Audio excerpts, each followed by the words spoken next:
അസ്സലാമലൈക്കും മക്കളെ, നിങ്ങൾക്കെല്ലാം സുഖം തന്നെയല്ലേ? അതുപോലെ തന്നെ എനക്കും സുഖം തന്നെ. കുറച്ച് ദിവസമായി ഞാൻ അടുക്കളയിലേക്ക് വരാത്ത. എൻ്റെ കൈക്ക് ചെറിയൊരു പ്രശ്നം വന്നിട്ട് വേദന കൂടുതൽ, അതുകൊണ്ട് അടുക്കള പണിയൊന്നും ചെയ്യാതിരുന്നത്. ഇന്ന് നമുക്ക് നല്ലൊരു വെള്ളത്തിൻ്റെ അട നമുക്ക് അപ്പച്ചമ്പിൽ ആവിയിൽ എടുക്കുന്ന കാട്ടിക്കാം. അങ്ങനെ ഫസ്റ്റ് തന്നെ ഞാൻ 5 കഷ്ണം വെള്ളം അടുപ്പത്ത് വെക്കുന്നുണ്ട്. ഇതാ 5 കഷ്ണം വെള്ളം. ഇത് നന്നായി ഉരുകട്ട്.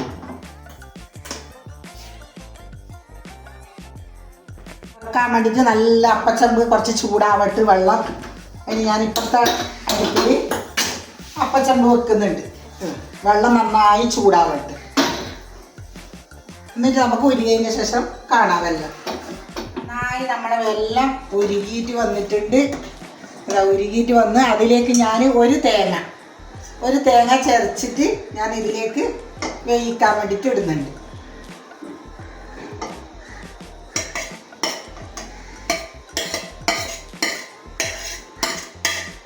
നന്നായി ഇത് ഇളക്കാം. നല്ലോണം തേങ്ങ വേണം. അതിലേക്ക് ഞാൻ ഏലക്കായ പൊടി, 1 സ്പൂണ് ഏലക്കായിൻ്റെ പൊടിച്ചത് ഞാൻ ഇടുന്നുണ്ട്. നന്നായി ഇളക്കിയിട്ട് ഇതൊന്ന് വേവിക്കാൻ വേണ്ടിയിട്ട് വെക്കാം. തേങ്ങ നന്നായി വേവണം. എന്നാൽ അടക്ക് നല്ല രസം കിട്ടും. നമ്മുടെ തേങ്ങ പണ്ടയിലായി. ഇനി നമുക്ക് തണിഞ്ഞതിൻ്റെ ശേഷം വേണം അടയാക്കാൻ വേണ്ടിയിട്ട്. നന്നായി ഒന്ന് ഇത് തണിയട്ട്. പണ്ടയിട റെഡിയായി മാറ്റി വെച്ചിട്ടുണ്ട്. അരി 10ൻ്റെ അരി, റേഷൻ അരിയാണ് ഇത് അരച്ച് വെച്ചിട്ടുണ്ട്. ഇത് നമുക്ക് കുറച്ച് കൈയോടെ എടുത്തിട്ട് നമുക്ക് ഇലയിൽ വെക്കാം. എന്നിട്ട് വെള്ളം നമുക്ക് തൊടാം. പച്ചവെള്ളം കുറച്ച് കൊണ്ടച്ചിന് നന്നായിട്ട് നേർങ്ങനെ ഒന്ന് പെരുത്താം. നല്ല രസമാണ്. വൈകുന്നേരത്തെ 4 മണിക്കത്തെ കട്ടൻ ചായക്ക് ഇങ്ങനെ പഴുത്തണം. എന്നിട്ട് അതിലേക്ക് കുറച്ചായി നമ്മൾ തേങ്ങ പണ്ട വെച്ച് കൊടുക്കാം.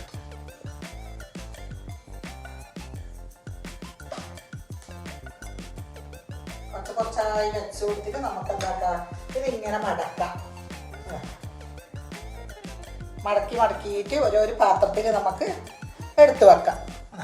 ഇങ്ങനെല്ലാം എടുത്തു വെച്ചതിന് ശേഷം നമുക്ക് ഇവിടെ റെഡിയായി. ഇതാ അടുപ്പത്ത് വെക്കാൻ വേണ്ടിയിട്ട് ഞാൻ ഗ്യാസ് അടുപ്പിൽ വെക്കുന്നു. അങ്ങനെ അടുപ്പത്ത് വെച്ച് നമുക്ക് മൂടി വെക്കാം. 1/2 മണിക്കൂർ കഴിഞ്ഞിട്ട് നമുക്കിത് തുറക്കാം. വെന്തോന്ന് ആവട്ടെ. അങ്ങനെ നന്നായി ആയിട്ടുണ്ട്. ഇനി നമുക്ക് തിന്നുന്നത് കാണാം. നമ്മളെ റെഡിയായി. ഞങ്ങൾ രണ്ടാളും ഇരുന്ന് കഴിക്കുന്നുണ്ട്. എങ്ങനെയുണ്ട് നമുക്ക് നോക്കാം.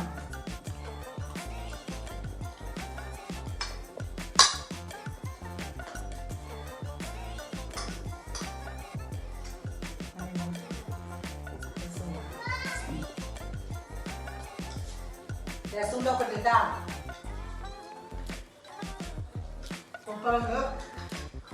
എല്ലാവരും ഇത് 4 മണിക്കലത്തെ ചായക്ക് ആക്കണം.